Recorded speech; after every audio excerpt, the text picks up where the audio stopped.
Hey, Tigers fans, how we feeling? Let's go over this latest series between the Guardians and the Tigers. A lot of highs, mostly lows, but at least we salvaged one win tonight, thank God. Let's take a look at the September 23rd game. Guardians 5, Tigers 2. Detroit struck first at the top of the third. Wenzel Perez doubled to drive in Zach McKinstry, giving the Tigers a 1-0 lead. In the fourth, Riley Green crushed a solo home run, his 35th, off Guardians starter Gavin Williams, making it 2-0 for Detroit. But the sixth inning unraveled. It was a total crash. David Fry was struck in the face by a 99-mile-per-hour Scooble fastball when attempting to bunt. He was later carted off the field.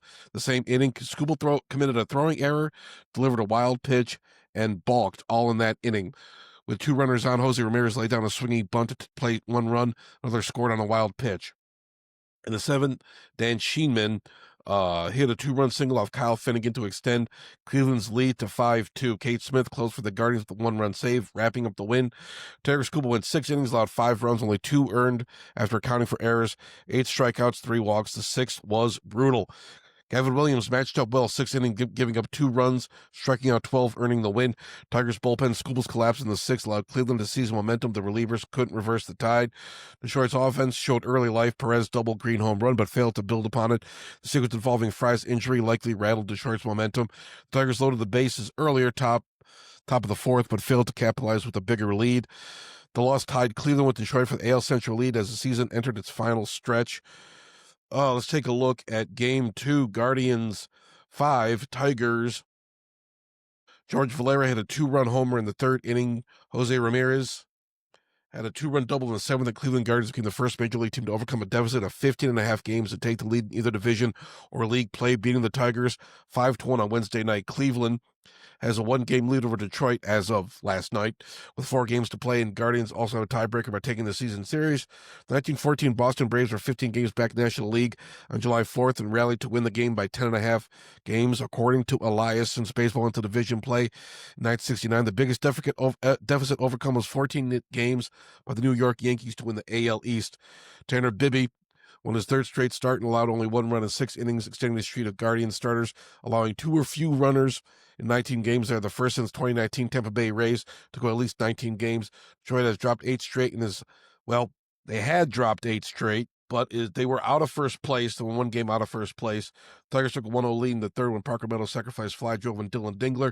Brian Rocchio led off the Cleveland third with a double and then scored when Valera's drive appeared short of the wall in center before it was deflected off the glove of Meadows. Ramirez broke it open in the eighth with a 2-run double to right field that deflected off the glove of Detroit second baseman Gleyber Torres. Ramirez became the second player in Cleveland franchise history, reached 3,000 total base. The other was Earl Averill with 3,201 from 1929 through 41. Okay, let's do the last game. This game tonight, Tigers managed to salvage ones. The Detroit Tigers 4, Guardians 2 at Progressive Field. Jahmai Jones led off the game with a home run, his 7th to right, giving Detroit an early 1-0 lead. In the same opening frame, Wenzel Perez added a solo homer, making it 2-0 Tigers. Javier Baez knocked in another run with an RBI single in the second, pushing the lead to 3-0. Later, Riley Green belted his 36th homer to stretch the lead to 4-1. Cleveland chipped in with a Jose Ramirez RBI double in the 8th, making it 4-2, but Detroit's bullpen closed the door. Cleveland starter Parker Messick allowed 4 runs in 5 innings, ending a 19-game streak where Guardian starters allowed less than 2 runs.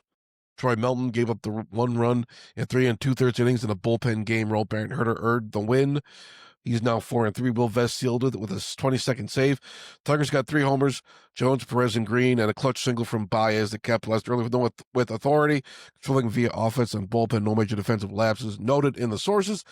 Detroit avoided sweep with this win, snapping an 8-game losing streak. The win closed the gap in the AL Central. Detroit and Cleveland were tied 86-73, both, though Cleveland held the tiebreaker via head-to-head record. Messick's rough outing marked a rare slip by the Guardians' strong rotational run this month. Game 1, Guardians recap. Guardians overwhelmed Detroit in a dramatic 6th inning where everything fell apart. Fry hit, error, wild pitch, balk, etc. Also, Guardians win in Game 2, while details are lighter. Likely similar themes are bullpen and offense being stifled. Tigers responded with controlled, well-executed win, power from the top of the lineup, and a bullpen that held under pressure. This series was crucial. Cleveland clinched sole possession of first place with a Game 2 win. They also won the division tiebreaker, given their season series dominance over Detroit. So let's take a look at the standings as we love to do. We see Guardians and Tigers. Mariners clinch their division.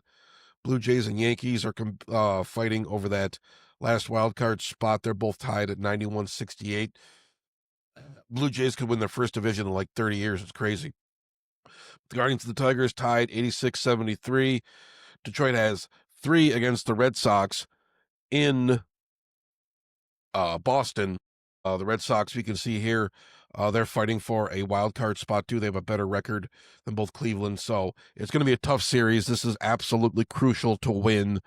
If the Tigers mess this up, then they're pretty much done for. Look at the Astros are also riding them. So we got between the Red Sox, Guardians, Tigers, and Astros. There's only one. Oh, the Yankees too.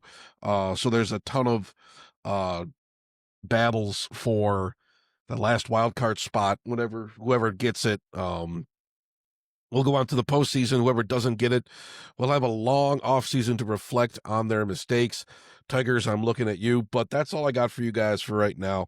How we feeling about this Boston Red Sox series? How we feeling about it? A couple of my buddies are already talking about offseason moves they can make.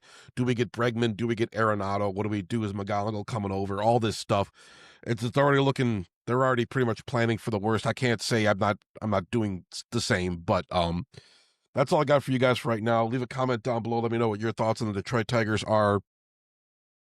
Keep it PG-13 if you don't mind. But yeah, subscribe to Detroit Fan Forum. Subscribe to my channel, Hermdo, all that good stuff. A lot more good stuff coming your way. We got hockey heating up. Preseason started. NFL's in full swing. We're already almost at week 4. So yeah, that's all I got for you guys. Thanks for watching. Go Tigers. I thought you said I was all right, Spider. No, you ain't all right, Spider. You got a lot of fucking problems. No, I thought you said you were all right.